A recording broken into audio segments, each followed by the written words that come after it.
gërëm nañu leen mbokk yi rafetlu seen ànd ak ñun ci ITV juróom benn waxtu teg na ñeent fukki simili juróom daleen ak jàmm ci xabaaru maraxi des koy tàmbalee kon pàcc ci réew mi julli nañu tekki tey ji kon Aïd el-Fitr bi bokk na ci njabootuk Taaleen xalif bi julli na ca këram ak njabootam ba noppi nag lépp loo xamante ne ni digle la bàyyi goo kon ci kilifa réew mi jëm rek ci diggante yi dox ci li nga xamante ne kon mooy diggante nit ak moroomam loolu lépp kon dañu sàmmante ak moom ni ki tey ji kon ba noppi ñaax kon ñi nga xam ne ñooy kilifa yi rawatina kon ñi nga xam ne ñooy jullitu yàlla yi ñu tënku ci delluwaat ci dogalu borom bi ba noppi sàkku ci ñoom ci lépp loo xamante ne ni mesure la bàyyi ko ci kilifa réew mi ñu yor wàllu paj mi ci réew mi ñu daal di sàmmante ak moom ngir mën a mucc ci mbas mi ci réew mi ñu ànd ci leeral ak Omar Kane Moussa Fall. ñoom ñaar ñëpp seeni kër lañu jullee ci këru xalif bi rakkam moo jiite julli ji këru imam bi moom doomam moo jiite ci këru xalif bi Thierno Madani képp kuy dugg dañuy jël sa température ak itam nga raxas say loxo waaye ci ñaari bërëb yépp waa kër gi kese ak yenn dëkkandoo yi ñoo teewe julli ji ginnaawu julli ji déclaration yi imaam Thierno Seydou Nourou Tall ñëwaat ci li tax njaboot gi julli korité bésu tey gi mu insisté itam bu baax ci booloo bi nga xam ni jullitu Sénégal yi war nañ ko booloo. jullit yi nañu fexe nekk benn loolu mooy defar diine jullit yi nekk benn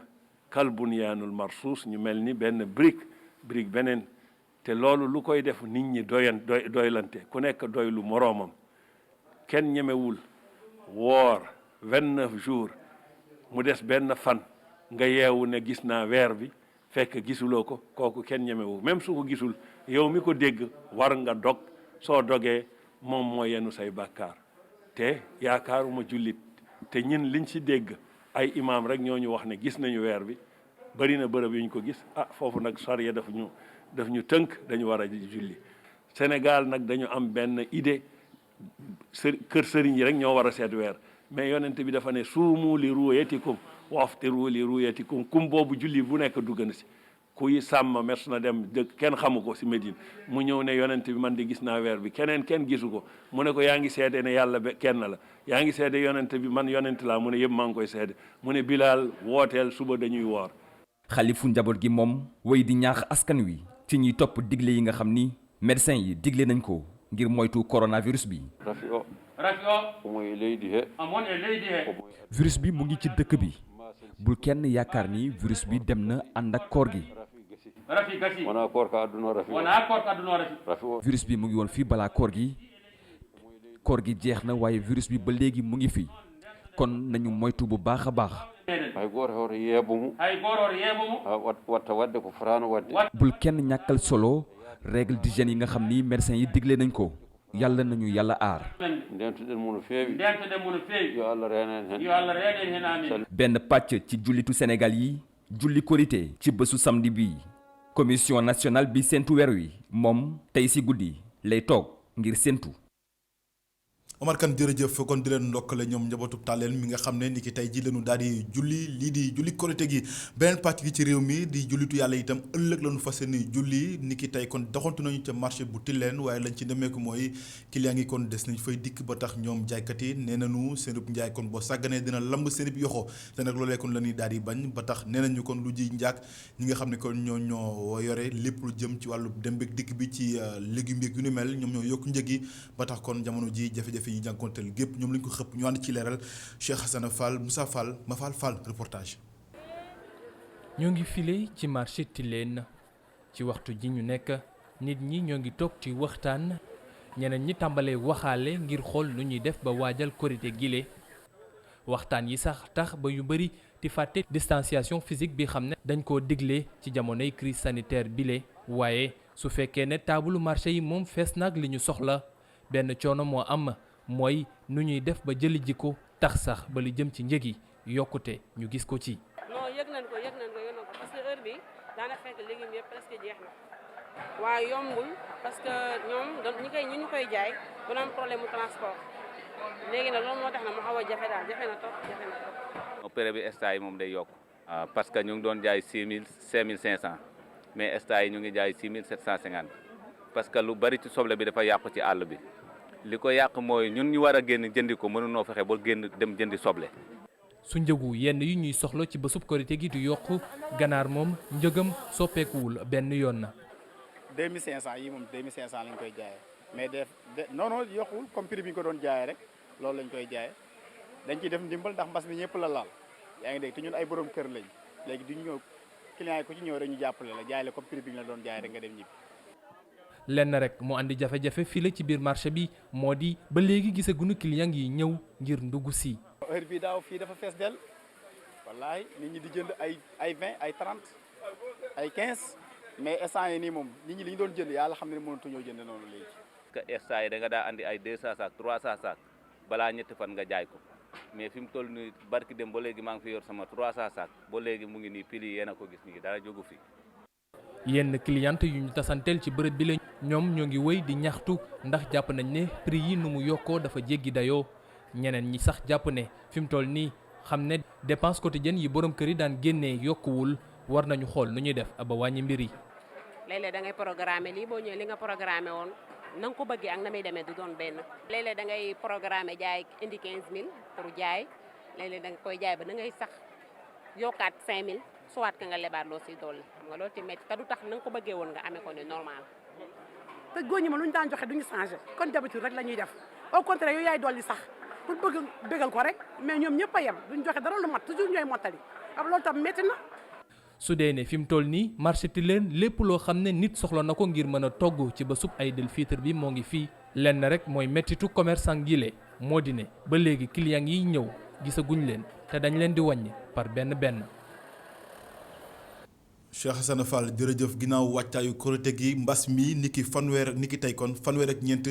ñoo faatu ci mbas mi ci réew mi juróom benn fukk ak juróom ñaar naat yi kon amee wopp gi yes bokk na ci kon fukk ak juróom yoo xam ne am nañ ko te xamuñu fu ñu ko amee fukk ak juróom benn kon ngeen baal ma téeméer ak juróom ñoo ci daal di wér lu toll nag ci junni ak juróomi téeméer ak ñaar fukk ak juróom ñoo tëdd ci lalu hôpital yi ñu def ànd ci leeral ak docteur Aloyse Waly Diouf mi yor kàdduk ministère de la santé ak action sociale. ba su samedi 23 mai 2020 ci juróom-ñeenti téeméer ak fanweer ak ñeent test yi ñu def juróom benn fukk ak juróom-ñaar ñoo ci positif maanaam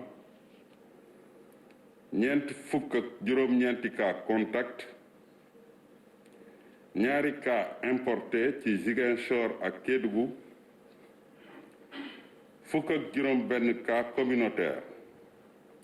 ñaar ci Liberté 6 benn ci Diamaguène ñaar ci Parcelles Assainies benn ci Grand Médine benn ci Ouakam benn ci Mamel benn ci Fass benn ci Médina ñaar ci Guédiawaye benn ci Kër Massar benn ci Mbao benn ci Mékhé ak benn ci Thiadiaye téeméer ak juróom ci malade yi ñu hospitalisé woon wër nañu bésu tey fukk ak benn cas yu sonn ñu ngi ci suñu service réanimation yi ñeneen ñi des ci hôpitaux yi ñu ngi tane may fàttali ne Sénégal amaat na 34e cas bi nga xam ne dafa ñàkk bakkanam ci wàllum Covid-19 ministère de la santé et de l'action sociale mu ngi koy jàllee njabootam. ñu taxawoon ni ci cas ba nekk ca Kédougou ndaw ñi kon Burkina Faso la bàyyee ko dox ba Mali laata kon muy dikk ci réew mi ak moto Jakarta ñoom nag jamono ji kon mu ngi ñu ber ci ab makkaan ngir rek topp wér-gu-yaramam ñu ànd ci leeral ak gouverneur bu Kédougou di Sayer Ndaw ay kàddu ma ngi. cas bi ñu am li ñuy wax cas importé la maanaam dafa jógee ci biti dugg si ci dëkk bi kii dugg si fii ñu testé ko positif sénégalais la boo xamante ni bi mu ñëwee parce que aussi comme sénégalais la mënuñu woon lu dul jël ko en charge bi mu dugg see heureusement police teel ko interpellé médecin chef de district daal di gaawantu réagir ci saa si la ñu ko jël bi ñu ko jëlee ñu yóbbu ko en isolement mën nañu wax ni juróom-benn fan rek la fi def donc ñu testé ko mu nekk un cas positif mais cas la boo xamante ni boo ko xoolee dara jotu ko li ñuy wax asymptomatique bi mu ñëwee bi ñu ko testé ñu xam ne dem bi jot résultat yi ñu ne ñu c'est positif mu nekk donc le premier cas importé bu nga xamante ni noonu lu dugg si Kédougou mais ñu dalal xelu population rek te xam ne xale bu góor la bu am ñaar fukki at ak ñett mu ngi dëkk Kolda donc def fi jaar pour continuer doon dem Kolda wu mais comme jafe-jafe oto yeeg yooyu dafa am moom dafa doxee Burkina ba fii def na benn weer ci yoon wi jaar nañ koy saytu wër gëramam mais boobu yenn coono yi mu amoon la doon xool donc noonu la continuer ba yegsi waaye bi mu yegsee mi ngi jaar côté frontière bi mais jaarul ci yoon yu normal yi maanaam yoon yi nga xamante ni dañ koy bëtt foofu la jaar bi mu duggsee nag bon am na moto bu ko jàppale nag ba mu yegsi comme li ñuy wax toujours ñuy wax naan nañu farluwaat ci maanaam protéger frontière bi mu duggsee nag heureusement jotul sori police interpellé ko bi ko police interpellé parce que dafa demoon ci sortie ba di wut lu ko yóbbu police interpellé ko bi ko police interpellé ñu woo médecin chef de district ci saa si mu farlu ñëw jël ko yóbbu ko en isolement bi ñu ko fa gardé nag après ñu def test bi ñu defee test bi ci la ñu xool ne moom yor na doomu jàngoro bi donc mooy cas importé bi ñuy wax depuis ci suba que ni Kédougou am na ko comme positif na dañ koy jël en charge toppatoo ko faj ko gaaw mu wér mais dinañ continuer aussi circonscrire jéem a seet ndax amul ay contact yu mu jotoon a dajal parce que mooy comme ay nit a ko interpellé te comme ay nit a ko yóbbu aussi en isolement dinañ xool ndax amul ay cas contact su ko defee ñu mën leen a teel a circonscrire. DER di délégation générale à l'entrepreneuriat rapide bu jagleel ko ndaw ñi ak jigéen ñi daal dina jàppale ñu yëngu ci wàllu mbayum ndër mi ñu nekk ci diwaanu ñaay bi ak ca vallée ba ginnaaw gi kon lépp loo xamante ne ni soble la ak i pomme de terre jot na ko jënd ba noppi jël benn milliard suñu koppar teg ci table gi waaye nag ña fa nekk dafa yëngu seen sàkkuteef moo ñu daal di leen amal ay chambre froide maanaam foo xam ne que mënees na fa denc lépp lu jëm ci seen légumes yi ak semoir ñoo ne ci leeral kii di Boubacar Dieng ak Moussa Fall ñoom ñoo toppoon boobu les kuréel.